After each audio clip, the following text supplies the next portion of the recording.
Samoro mora maintiere jahera malolwe TV akaw polonieri marwaki e chenro mar duond mine kod Anna Joyce Oduor. Odiochieng' makawuono e chenro mar duond mine wan kod wendo mabende adwa miye thuolo mondo mi ofulno nyinge gi kama wuoke gi tichno ero mabende otimo e kawadhi mbele kod twak machalo kamaendi. Machiegni ahinya e chenro mar duond mine inyalo nyisowa nyingi gi tich mitimo gi kama iwuoke. Erokamano. An nyinga iluonga ni Jennifer Molo. To adak Kisumu ka kumoro ni Manyata. To tich ma tinde ane dhot. Tinde ok wawach ni tich nitie nikech ndalo corona kamae wasebedo gi chandruok mang'eny koni gi koni kuma ibede mosichak idhi mbele go handi oyudo ka koro tamwa tek. To en ohala mane ma itimo Jennifer? An gima timo atweng'o anyalo decorate gimidwaro bed kata curtain kata law anything gimoro amora. To ohala machalo kamaendi mar tweng'o ni chake karang'o to ang'o mamiyo ni chako ohala machalo kamaendi nikech yudo ni nitiere ohelni mopogore opogore ma ji nyalo timo to in kaka ng'ano manya kata ng'ano ma ang'o mamiyo no idonje ohala machalo kamaendi? E ohala ni nadonje nikech nahero to mae gima nasomo. Nasomo tweng'o, nasomo RIAT, iluongo ni Ramogi Institute of Advanced Technology. To mae gima nasomo, to nayudo ka ober koda anyalo lose gima ber, makagolo ni maber timorgo. Kata curtains manie toka kaegi, an mana loso kenda gi lweta. Kopogore gi curtains gin gik moko kaka magi kendo minyalo kwanonwa ni iloso? Gik moko kaka manyalo kwanonu naloso apart from curtain, watiyo gi chupa gi mostly wawacho ni decorations, gin enter decorations. Magi nyalo loso, kiseloso gi to kumikete TV ni cha, kuma neno maber ewi kabat kacha. Inyalo medo, ineno jok moko keto teddy bears, jok moko keto ang'o. To wan waneno ni gi decoration wani gik mwatimo gi lwetwa gi. Nikech ma en mana gima watimo gi lwetwa, though en chupa. But koro usi nitie kaka walose mondo bed gimoro makineno to moro wang'. Mane kendo mabe uloso manyalo moro wang' ng'ato kuma intiere? Gimoro kendo mwaloso kaka baskets gi mostly kwa dhi mago luongo ni outdoors. Outdoors gi waloso kaka baskets gi maybe ng'ato noluongi no dwa ni decorate ne gine. Iluongo ni events, ndalo arus, ndalo ang'o. Odwaro ni decorate ne kacha, maybe flowers ang'o. Baskets gi be wan go. Baskets gi neno ka nyithindo miel go. Waloso gi maber gi kala mang'ano ne dwaro to wa blend ne. To gik moko bedo gite maber. Erokamano. To gik ma nikech sani endi wacho ni en ndalo corona to corona miyo nikech kuonde manutime ohala sani ok unyal dhiye. Koro gi seche gi bende gik ma iloso go gi tek yudo kose yot yudo to ere kaka itimo mondo mi idhi mbele gi ngimani mapile ka pile? Kaka sani ndalo corona kamae ok oyot. Waseyudo chandruok mang'eny kaka funde mo kaka wanyalo wacho. Yudo ka maybe idwaro material makamae ok inyal yude. Fundi nosekelo jatweng'o yani customer wacho ni adwaro material ne. Na nene kora adwa ni manyna mondo ilosna. Tiyudo ka tek. Maybe igole Uganda kata maybe igole Nairobi. Mondo chop kae. Transport be sani omedore. Joka be samro ng'isi ni sani waloro nikech corona onge kaka wanyalo timo. Koro yudo ka apaka ng'eny makoro kakitimri gi dhano tek. Iwacho ni itweng'o to be inyalo twang'o ne ng'ato law modwaro. Ineno ni kaka joluo gin joma nyadhi kendo ero gik mabeyo kabisa. Koro in seche ma kata ng'ato okelo ni material mondo itwang' ne lawe. Design ma itwang'o ne godo ine mibiro godo kose ene mokelo ni kata ang'o mamiyo iwacho ni we atwang' ne ng'ani design machalo kamaendi? Kar tweng'o koni en ga client. Samoro obiro noneno design moro momore to obiro go isi. Onyalo ng'isi ni an adwa ni gol na lawni. Kaka kelo nini igol na go. To koro chuni kaka fundi. Nyaka ni kaw picha no kata orne tinde watiyo gi WhatsApp. Orni WhatsApp timondi ne kaka inyalo twang'o ne design no maber kaka nodware mondo more, nikech fundi en mana twang'o gimoro maber mondo kiny oduogi kata kiny okel ng'at moro mondo timne mano. To ng'ato kogelo ni design inde kaka fundi be in gi right mang'isa ni design midwaro no to ok nyal goli maber, koro maybe kaka an Joyce abiro nigi design moro to inyalo ng'isa ni amano ok nyal goli maber, kositwang'a twang'a kaka odwaro kata owuok maber kata owuok marach no kine. Ni design nyaka wakwer customer. Karach twang'ise na madwaro ng'ama slim kata madwaro ng'ama chwe kata madwaro ng'ama bor kata manyadundo. Koro design be lure ibe ikonyo customer mondo kik owuok kanyo ka chunye ojok. Nyaka ibe ikonye ng'ise ai maiti kelo mato ber. Yes, but kaka neno gi body shape nini, aneno ka nitie parts moko wanyalo golo oko kata ami design na mondo yiere. Akoni wacho ni nitiere events mabe udhiega kaka mag arus. Seche ma ng'ato dwa biro ni mondo mi idhi kata e arus kaka mago eko, gin gik mage kaka mage me iloso mondo iterne gi kuro mondo mi nyasi gi odhi mbele yo makare. Kaka arus to dwaro ga gik moko kaka wabedo gi materials moko watwego tents ang'o, mago to nyaka wabed go. Koro kala ne en monyalo nyisowa ni adwaro kala makama kata kala makama. Koro wawinjre inengo ka ne aonge kala no, chuna ni maybe wamany manyien kata wakonyre gi jirandwa moro maybe nigi mano be the same thing to mondo walos ne gi maber mane moro chunye. Kopogore gi arus be nitiere events moko mabe osega luongi to ere kaka itimoga mondo ine ni itimo tiji e yo makare. Kaka events sani to sebudho, wach corona ni be oketho weche.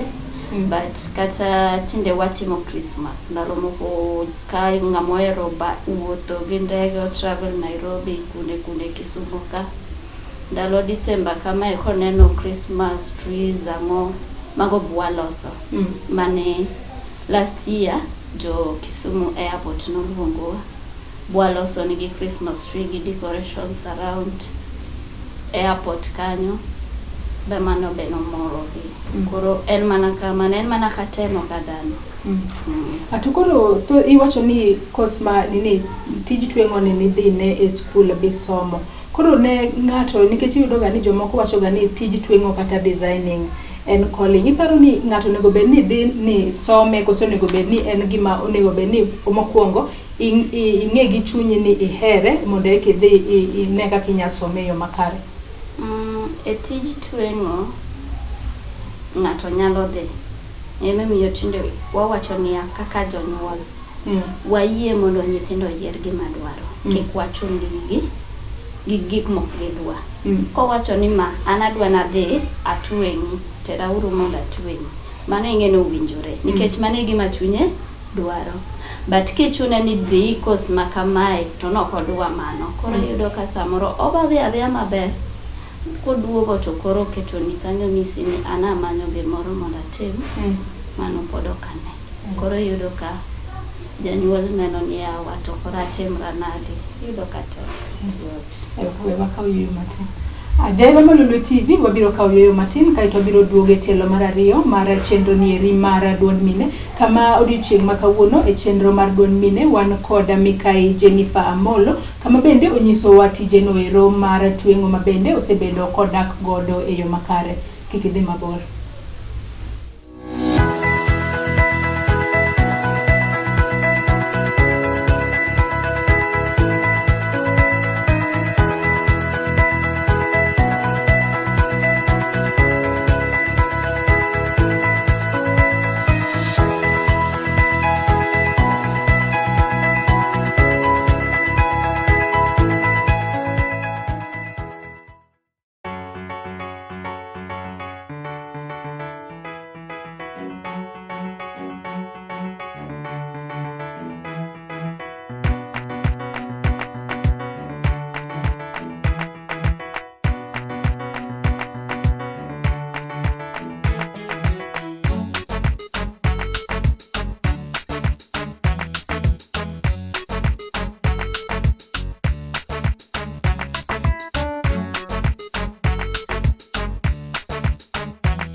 Machiegni kendo e telo mar ariyo mar chenro nieri mar duond mine kama odiochieng' ma kawuono e wan koda Jennifer Amolo e studio maro mabende en jatweng'o maloso gik manyasani gi gik mopogore opogore mabende inyalo tigodo e medo ber e ot kata kuonde mopogore opogore.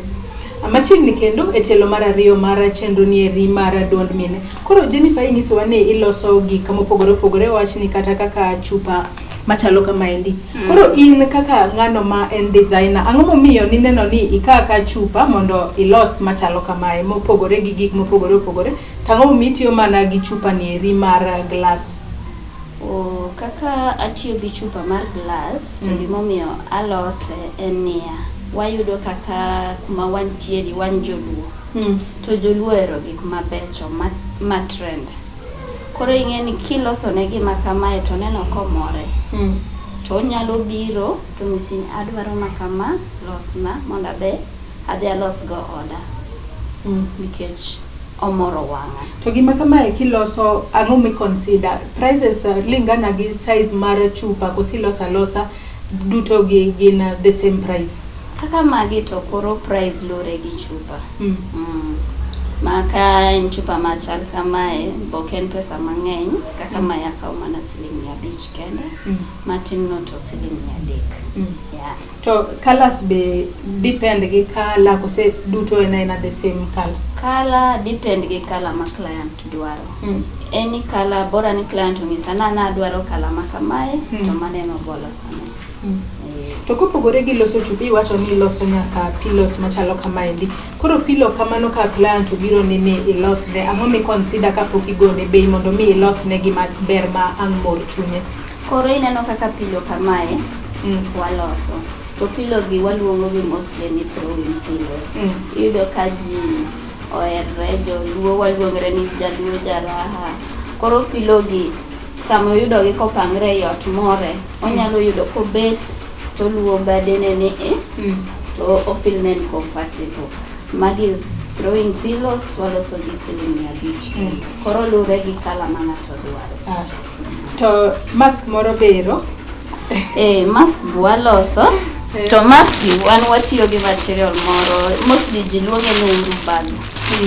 But oyot. To ber kikawo bitemo mae iyudo ka bernde kendo en comfortable oingo law. Nikech iyudo ne nigi small holes ma at least inyalo yweyo go maber. Koro we prefer this. Asani koro ma wecho kethore, at least dong maskero at least omiyo uyudo yuto matin kose ohala mar mask teru maber gi seche. Kosani kila ng'ato donje e mask. Koro dong ineno kaka Kisumu kae ohala mask odok piny nikech gima kila ng'ato dwaro nikech sani kibuye gik moko chapni kuma ji dhiye onge. Mani nyalo wacho na adhi yawo dukana kibuye kacha, adhi mbele gi tweng'o, yudo ka ng'ato tinde ni mane dot owacho no worit mondo ne nikech maybe onyalo dhi to manyo kamoro to kendo imuko. Koro rito mondo los maber, kosetiek los maber koro eko nyalo dok. To koro yudo ni kila ng'ato twang'o mask, uso mask, koro ohala ni piny kabisa. To ohala ma kamaendi mar tweng'o ni chako karang'o Jennifer? To nyaka ni chake inya wacho ni gin ber kaka mage ma iseneno minyalo kwano ne ng'ato ni nyaka na chako ohala ni mi asetimo magi ma aneno ka ngimana dhi mbele yo makare? Ohala ni to pok abudhe ahinya. Ohala ni achake 2018 ma pod ayomi, wacho ni nyathi mayom e business. Though naseyudo kamoro kibuye kanyo, but koro gi achapa me corona gi oyudo ni kenda duogo e dhot. Koro otek, okoyot. To ohala nyaka bed gi challenges kata achiedh nade. Koro in kaka ja ohala gin challenges kaka mage ma maybe iyudo gi client mari, to ere kaka idil kod gi yo makare mondo ineni thoth ji wacho ga ni funde gin jomriambo. Nikech inyatero ne gimoro ni olosni to ng'isi ni duog kiny kibiro to yudo ka pok oloso. Koro kaka in gin challenges kaka mage miyudo, to ere kaka idil kod gi yo makare mondo mi customer mari kik weyi? Itweng'o kae to funde iluongo wan wajoricho, wajomriambo, ok wadagi. Iyudo ka samoro tich ng'eny kodi to ng'ani ning'ise ni bi kiny, wiyo moro be nodonjo tiwacho ni kiny, ok ing'iyo list ni, emomiyo iwacho niya, sama wadonjo e ohala ni nyaka wabed gi plan. Ma ka ng'ani obiro ng'isa ni akelo dawa ni, twang'na, adware by next week, ting'ise maber. Kaka ng'iyo planning na gi list na ni, nitie jok moko ma nyaka tiek negi ma next week ok anyale. To yudo ka tinde funde manok wawachi. Oyeye ni sawa, abotimo ni kaka idwaro. Kochopo odiechieng'no to yudo ka podi. Kore kiparo ni ng'ane no onego bi kaw law kawuono ok atwang'o. Koro yudo kaka kanyo customer jok iye wang' bo owich ni weche, wacho ni next time ok achakira kaw, samoro ting'o lawe no bodhe go ter ng'ato. Atukoro ohala machalo kama indi ka ng'ato dwaro chako, en ang'o gang'o monego bed noketo piny, kata en course mane monego bed nodhi somo, kasto kosetieko to biro oketo ang'o gang'o piny mondo mi ochak ohala ni e yo makare mondo odhi godo mbele bende. Ohala ni tinde anene kwatime ng'enyne ng'ato wachacha ni wachako ohala nikech koro aol gi beti dot. Na tinde yudo ng'at moro maybe en no odhi school but en gi experience mar time. Odher ng'ato to ng'ato opuonje bokonye maber nikech ne nigi chuny mar ng'eyo.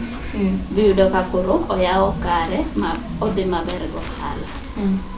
Koro gini en mana luong ka ng'ato nigi chuny mar time, kata somo no nyalo kosomo kusomo, bora nodhir ng'ato ni ng'ani konya kata ng'ado ka time kamae, tiyudo daka odhi mbele maber. To nyaka ni chako ohala ni 2018 na nyaka gi seche gieki, be nitiere ng'at mosebiro ni Jennifer konya kata adwa ni mondo mi apuonjra tich machalo kamaendi, to ka nitiere joma osebiro be ipuonjo gi ata fee kosi puonjo gi apuonja nono mondo mi gimbe giyud gima ginyamakre godo? For now, I'm mosebiro ko ira to it is just like one osiepe. Ng'ise ni awa bi monda abi, yani ibi mondo ikonya mondo aba puonji kaka inyalo tim gini, tiyudo ko ong'eyo gino maber. To but ka ng'at madwaro mondo puonje, to that is a fee cost manyaka wawinjre ni every month ichulo pesa makama. Akawa dhi kawatieko maybe word of encouragement ne mine maponono nyabedo ni neni, ere kaka inya encourage gi mondo mi gi seche gi kata bedo ni piny tek mondo ngima gi odhi mbele yo makare? Seche gi kaka nyalo wacho ka ng'ama miye, wacho ni piny to tek, yes, but watema nitie moko matindo mwanyalo timo sama piny tek kamae. Kikwa jog chunywa kikul, wadhi mbele, tang'e ni mbele kae kaka ero piny no seya unyoro, wang'e ni gik moko bodhi maber. Aero kamano. Ajaira Lolwe TV ikanye mwatope giko chenro mara duond mine mabende ne waiko nie Lolwe TV otieno makawuono. Ka odiochieng' makawuono ne wan kod Jennifer Amolo e studio marwa kama onyiso wa gigo eko mabende otwang'o, gigo miwacho ni tweng'o manyasani kata gik manyasani mabende ji nyalo tiyo godo e loso udigi mondo onere maber. Nyaka kendo warom odiochieng' machielo oriti masani makelo ni chenro ni en Joyce Oduor.